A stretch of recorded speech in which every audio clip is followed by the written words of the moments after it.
بسم اللہ الرحمن الرحیم۔ معاشرے میں عورت کے کردار پر بات کر لیں گے۔ کیا وہ مردوں کی طرح سیاست، قیادت، حاکمیت اور باقی معاملات وہ کر سکتی ہے؟ اس بارے میں قرآن کیا کہتا ہے؟ پہلے میں علامہ اقبال کا ایک شعر پڑھوں گا۔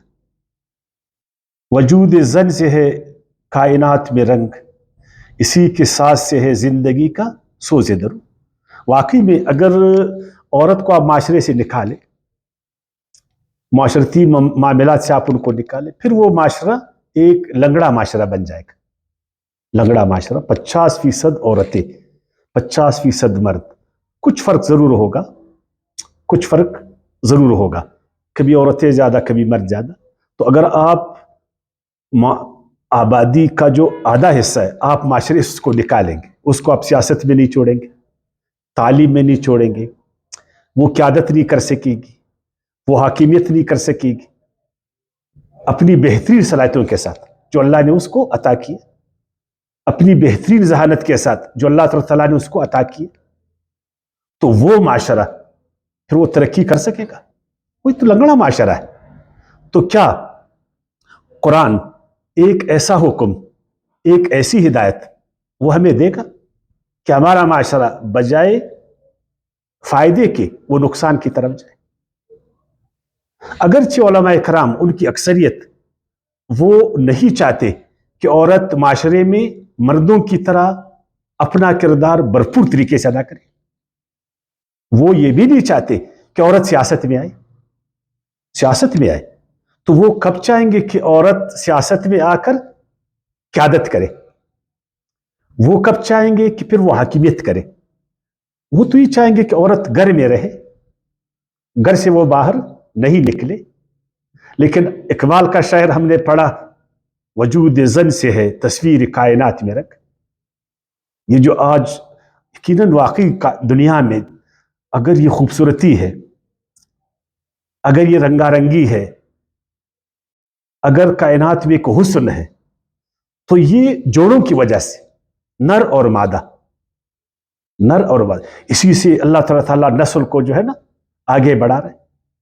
اسی سے ہر دو جنس اپنی اپنی ذمہ داریاں اپنی اپنی صلاحیتوں کے مطابق وہ انجام دے رہے ہیں، اور اللہ کی زمین، اللہ کی دنیا وہ خوبصورت۔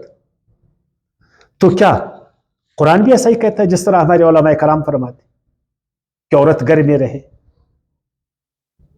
سب سے پہلے قرآن تو یہ کہتا کہ اسلام دین فطرت، اور یہ سارے علماء کرام اس چیز کو مانتے کہ اسلام دین فطرت ہے۔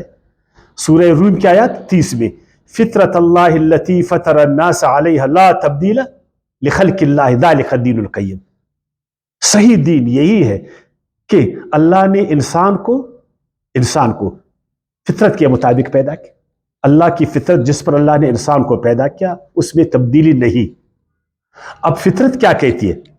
سورہ نساء کی آیت 1 میں، الذی خلقکم من نفس واحدہ، اللہ نے سب کو ایک نفس سے پیدا کیا، چاہے وہ مرد ہے چاہے عورت، تخم اس کا ایک، اصل اس کا ایک ہے، بنیاد اس کا ایک۔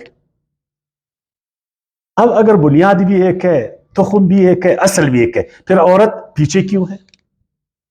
عورت پھر برابر کیوں نہیں ہے؟ پھر عورت مرد کے دوش بدوش کیوں نہ چلے، کیوں نہیں چل سکے؟ پھر عورت کی ذہانت کیوں کم ہو؟ پھر اس کی صلاحیتیں کیوں کم ہو؟ اصل ایک ہے۔ جس طرح کی سورہ روم کی آیت، سورہ آل عمران کی آیت 195 میں، بعضکم من بعض، تم ایک دوسرے سے ہو، تم ایک دوسرے سے ہو، مرد عورت سے، عورت مرد سے۔ عمارت میں جو اینٹیں ہیں اس میں کوئی فرق ہے؟ ہاں البتہ فطرت میں عورتوں کی اپنی فطری صلاحیتیں ہیں اور مردوں کی اپنی۔ وہ یہ کہ عورت جنسی حوالے سے وہ بچے جنتی ہے، مرد بچے نہیں جن سکتا۔ فطرت نے یہ وظیفہ اس کو دیا عورت کو نا۔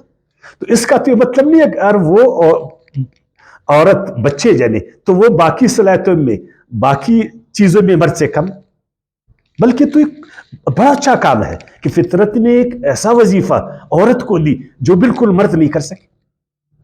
اگر یہ وظیفہ عورت میں نہ ہو تو نسل انسانی آگے چل سکے گا؟ وہ بچہ جنتی ہے، پھر اس کی تربیت، اس کو پیار، اس کو محبت، ماں کی ممتا، ایک نسل کو جو ہے نا وہ آگے بڑھا رہی ہے.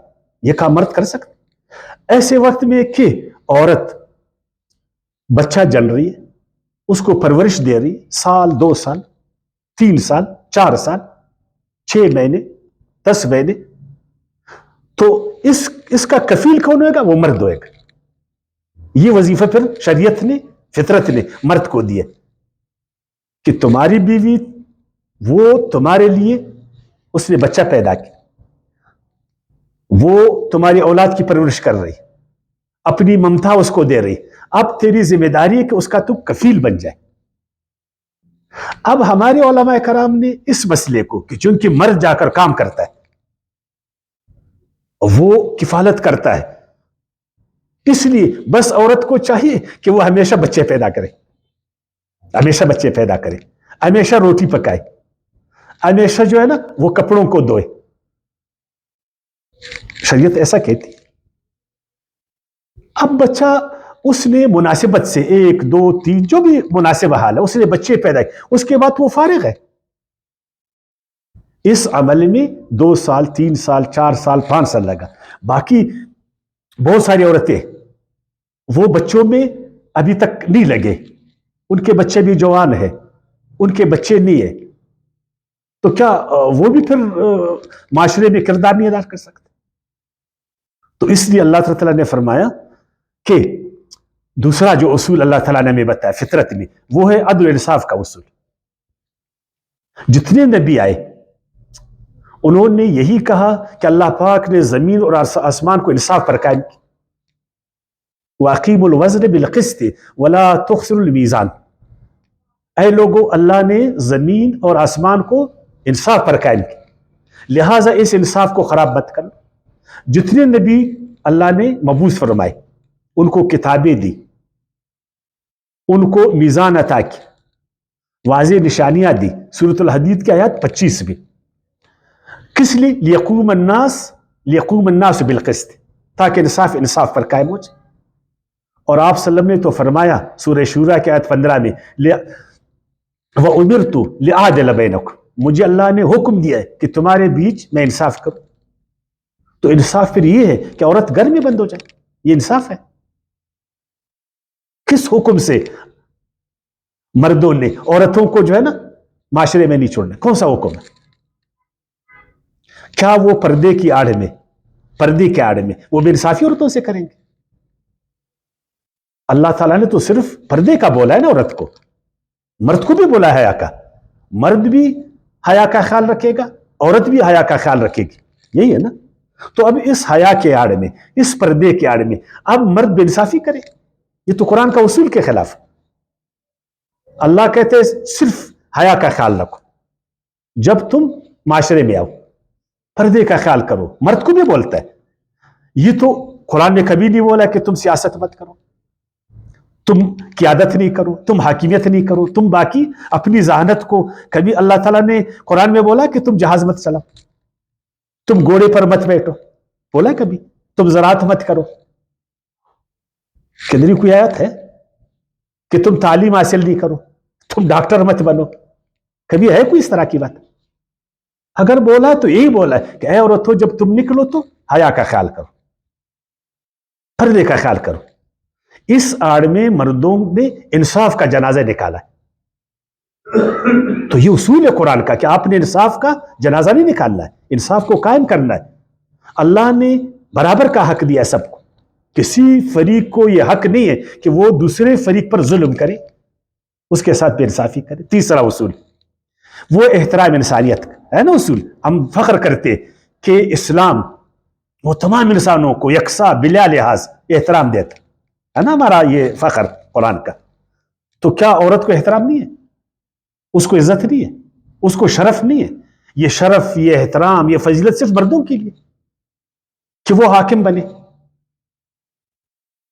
اور وہ حکم چلائے, وہ دنیا داری صرف کر لے اور دنیا کی نعمتوں سے صرف وہ استفادہ کرے, یا عورت بھی اس میں شریک. احترام تو سب کے لیے. سورہ بنی اسرائیل کا آیت 70 میں وَلَقَدْ كَرَّمْنَا بَنِي آدم, تمام انسانوں کو اللہ تعالیٰ نے بلا لحاظ عزت احترام دیا. ہاں اگر اللہ کو کوئی محبوب ہے, دوست ہے, سورۃ الحجرات کی آیت 13 میں ان اکرمکم عند اللہ اتقاکم, جو بھی تقوی دار ہے چاہے مرد ہے چاہے عورت. ایک مرد ہے وہ حاکم ہے, وہ تقوی دار نہیں ہے. ایک عورت ہے وہ بھی حاکم ہے, جو تقوی دار ہے. تو اللہ کے نزدیک کون اچھا ہے؟ عورت اچھا ہے نا. ایک ڈاکٹر ہے عورت, وہ لیاقت بھی رکھتی ہے, صلاحیت بھی رکھتی ہے, اور وہ تقوی بھی رکھتی ہے. اور ایک ڈاکٹر ہے وہ مرد ہے, سب کے باوجود اس کے پاس تقوی نہیں ہے. تو اللہ کے نزدیک عورت یا مرد کون اچھا ہے؟ عورت اچھا ہے نا. اس چیز کو ہم نے خیال کرنا ہے. پانچواں اصول اب سب کہتے ہیں کہ دین اسلام, دین وہ حکمت اور مصلحت پر قائم. اس میں حکمت ہے, اس میں انسانوں کی مصلحت ہے, یعنی فائدہ ہے, انسانوں ان کی فلاح ہے اور ان کی بلائی ہے. وہ نا پڑھتے ہیں سورہ ہود کی آیت 1 میں کتاب احکمت آیاتہ, یہ کتاب اللہ کی حکمتوں سے بری ہوئی ہے. الکتاب الحکیم اس کا نام ہے. سورہ یونس کی آیات 1 میں الکتاب الحکیم, کتاب حکیم اس کو کہتے ہیں نا. اور یہ بھی اللہ تعالیٰ نے بار بار آپ کو لعلکم تفلحون, اس دین سے تاکہ تم فلاح پاؤ. وَمَن يَتَّقِ اللَّهَ يَجْعَل لَّهُ مَخْرَجًا, اگر اس دین کو اپنایا اللہ تعالیٰ تیرے لیے راستے کھول دے گا. يَجْعَل لَّهُ مِنْ أَمْرِهِ يُسْرًا, اللہ تمہارے لیے آسانیاں پیدا کرے گا. تو دین اسلام حکمت اور مصلحت پر قائم ہے. کس مصلحت کے تحت عورت کو ہم نہیں چھوڑتے کہ وہ معاشرے میں اپنا کردار ادا نہیں کرے؟ کس مصلحت پر؟ صرف اس لیے کہ بیائی پہلے گی. یہ کوئی دلیل ہے؟ کیا بیائی مرد نہیں پہلاتے؟ کیا مردوں میں بیائی نہیں ہوتی؟ پھر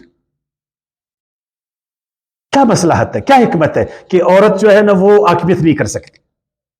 وہ کمزور ہے. کیوں کمزور ہے؟ ابھی تو ذہانت, 21ویں صدی جو ہے نا یہ ذہانت کی صدی ہے. یہ ذہانت کی صدی ہے, یہ صلاحیتوں کی صدی ہے. تو ذہانت میں کیا عورت ہم سے پیچھے؟ کس حکمت کے تحت ہم عورتوں کو معاشرے میں اپنا کردار ادا نہیں کرنے دیتے؟ کیوں اپنے معاشرے کو ہم لنگڑا بنانا چاہتے؟ کیوں 50% عورتوں کو ہم گھروں میں خواہ مخواہ جو ہے نا بند کرنا چاہتے؟ کیا مصلحت ہے؟ بتائے نا کوئی, کیا حکمت ہے اس میں؟ حکمت تو اس میں کہ یہ 2 ہاتھ چلیں گے بہتر یا 1 ہاتھ چلے گا؟ 2. یہ عورت ہے یہ مرد, اس ہاتھ کو آپ ادھر باندھتے, کیا اس میں حکمت ہے؟ فائدہ تو یہ کہ دونوں ہاتھ چلے نا. اس ہاتھ کا اپنا وظیفہ ہے, اگر ادھر ایک چیز قریب ہے تو آپ اس ہاتھ سے اٹھائیں گے, اگر ادھر ایک چیز قریب ہے تو ادھر سے اٹھائیں گے, اور اگر وہ وزنی ہے تو دونوں سے اس کو اٹھائیں گے. یہ عورت کا کام ہے, یہ مرد کا کام, اور مل کر وہ کام کریں گے تو بہتری آئے گی. یہ ہے قرآن جو آپ کو حکمت بتاتی. اور 5واں اصول وہ ہے زندگی آگے بڑھ رہا ہے یا پیچھے جا رہا ہے؟ زندگی تو آگے بڑھ رہا ہے, ارتقاء ہے. زندگی ارتقاء کا نام ہے. دن بدن ترقی ہو رہی ہے, نئے نئے مسائل پیدا ہو رہے ہیں, زمانہ آگے بڑھ رہا ہے. آج سے 2000 سال پہلے کی جو عورت تھی وہ اس طرح تھی؟ وہ تو حکیمت نہیں کر سکتی تھی 2000 سال پہلے کی عورت. اس زمانے میں عورت بیچاری پیچھے تھی. اور آج کی جو عورت ہے وہ تعلیم یافتہ ہے, لکھی پڑھی ہے, ذہین ہے. آج کے معاشرے نے عورت کو سپیس دیا ہے.